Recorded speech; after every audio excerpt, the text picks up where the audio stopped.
あかり、どうかもう家に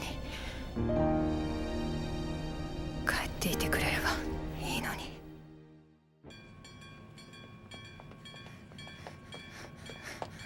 あかり、高木くん、来年も一緒に桜見れるといいね。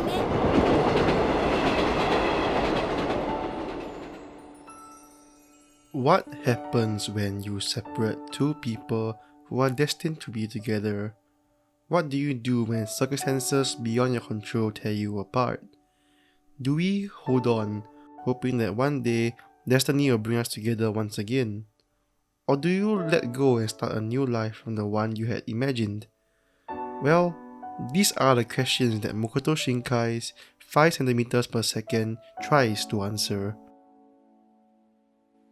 Has there ever been a show or a movie that has impacted you in such a way that once the show ends, you just sit there and reflect about your life?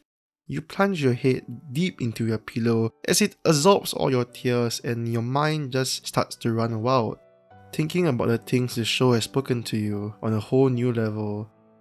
For me, yes, and one of them is this film. I'm going to jump straight into the action. 5 centimeters per second is the speed that cherry blossom petals fall. The petals on the tree are a metaphor for people, how we're all initially connected with one another, but as time goes on, we slowly drift apart, like the fall of the petals.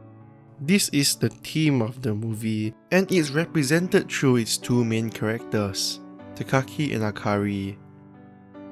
Takaki and Akari were childhood friends that were separated due to their family's decision to move somewhere else, causing them to be further apart from each other. Due to the distance, it became difficult to maintain their friendship, and so they decide to meet up one last time.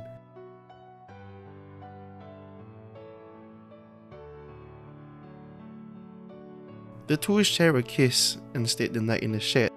The next day, they part ways, and as the train leaves the station, Takaki tells Akari that he will write to her. It was at this moment where we see random cutaways of the environment around them. Although subtle, this is a message to the audience that the world around you doesn't care about your problems, as life moves on with or without you. The first act established their relationship and how life has separated them from each other. Now the movie begs the question, will they ever meet again? Or more importantly, will they ever be able to move on?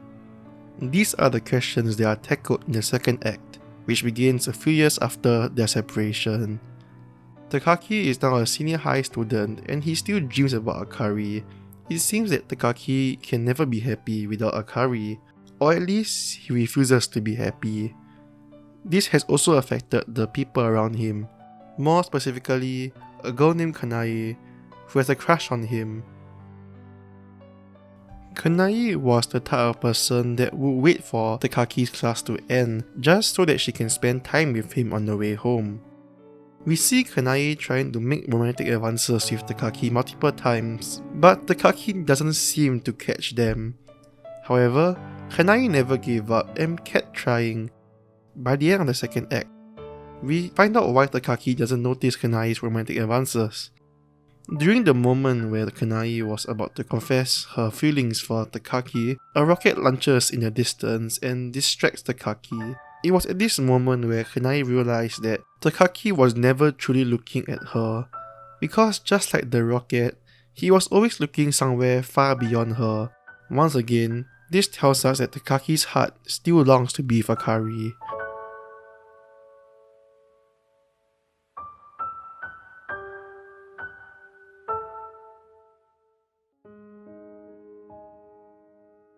The second act of the movie, or episode 2, is about feeling lonely and desperate. It's about how you would have preferred them to hate you than to be nice to you, because it might have been easier if you hated them back. It might have been easier if you had never met them, because then you wouldn't have experienced this pain. Now for the third act. This is the part where most people find it to be very unsatisfying, but I thought that it was a masterpiece.